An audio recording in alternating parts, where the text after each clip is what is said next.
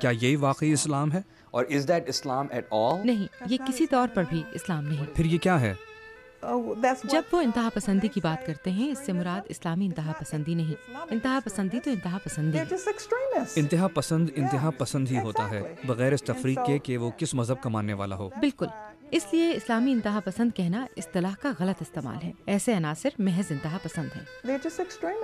لیکن آپ کے مطابق کیا آپ سمجھتی ہیں کہ وہ اسلام کی درست ہدایات پر عمل پیرا ہیں؟ کیونکہ بہت سے ناقدین کا کہنا ہے کہ یہی دہشت گرد اصل میں حقیقی مسلمان ہیں۔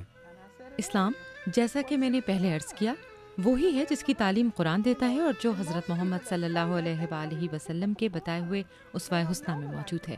کبھی کبھار وہ قرآن کی آیات کا حوالہ دیتے ہیں اور کہتے ہیں کہ یہ لو، ان باتوں پر دھیان دو۔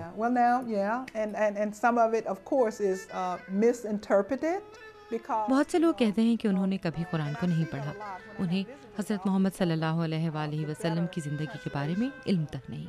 لیکن کسی حد تک اس میں غلط بیانی سے بھی کام لیا جاتا ہے۔ میں نے یہ بہت دیکھا ہے، جب ملنے والے میرے پاس آتے ہیں میں ان سے کہتی ہوں کہ قرآن کے بہتر تراجم کو پڑھیں۔ مسلمان کی حیثیت سے ہم کہا کرتے ہیں کہ عربی سے کسی اور زبان میں ترجمہ کرنا بہت ہی مشکل کام ہے، لیکن زیادہ تر تراجم غیر معیاری نوعیت کے ہیں، تو ایسا ہے کہ یہ ایک بڑا مسئلہ ہے۔ نہ صرف یہ بلکہ سیاق و سباق کا بھی معاملہ ہے۔ آپ کسی بھی مذہبی کتاب، مثلا انجیل مقدس کو لے لیجئے، آپ کہہ سکتے ہیں کہ دیکھو، اگر آپ تشدد کی بات کرتے ہو اور لڑائی کا حوالہ دیتے ہو تو ایسی باتیں تو وہاں بھی ہیں۔ کئی اعتبار سے حضرت محمد صلی اللہ علیہ وآلہ وسلم اور ان کے ساتھیوں کو زندگی بچانے کی خاطر لڑائی لڑنا پڑی۔ کوئی آدمی قرآن کے کسی حوالے کو سامنے لا سکتا ہے جس میں کوئی خاص قصہ بیان کیا گیا ہو اور اسے سیاق و سباق کے بغیر پیش کر کے پوچھا جائے کہ یہ کیا ہے۔ لیکن اگر وہ لوگ انجیل اور توریت پر نظر ڈالیں اور اسی عہد کی بات کریں جب خدا کے برگزیدہ بندے، مذہبی لوگ، راست باز لوگ مجبور ہوئے کہ اپنی حفاظت کی خاطر لڑائی لڑیں تاکہ اپنے بلند اقدار کی پاسداری کر پائیں، ایسی تعلیمات مخصوص نہیں ہوں گی، لیکن بدقسمتی سے لوگ اس طرح نہیں سوچتے۔ For their, for protection and just to sustain their values and so forth, it wouldn't be any different, but people don't tend to do that, unfortunately. جیسے جیسے میں حقیقت اور فسانے کے درمیان سچائی تلاش کرنے کی جستجو کر رہا ہوں، مجھے کئی باتوں کا علم ہوتا جا رہا ہے۔ کیا آپ سمجھتی ہیں کہ لوگ قرآن پاک کے الفاظ کا غلط مفہوم نکال رہے ہیں کیونکہ لوگ یہ نہیں جانتے کہ الفاظ ماضی میں رونما ہونے والے خاص واقعات سے متعلق ہیں؟ ہم ان تعلیمات سے سیکھ سکتے ہیں اور اپنی زندگیوں پر نافذ کر سکتے ہیں، یوں نہیں کہ بغیر سوچے سمجھے اور فہم و فراست کے بغیر عمل پیرا ہو گئے۔ میرے خیال میں یہ ایک بڑا مسئلہ ہے۔ آپ کو پتہ ہے کہ مسلمان دنیا کو تاریخ اور گزشتہ عہد سے متعلق مزید تعلیم دینے اور آشنا کرنے کی سخت ضرورت ہے۔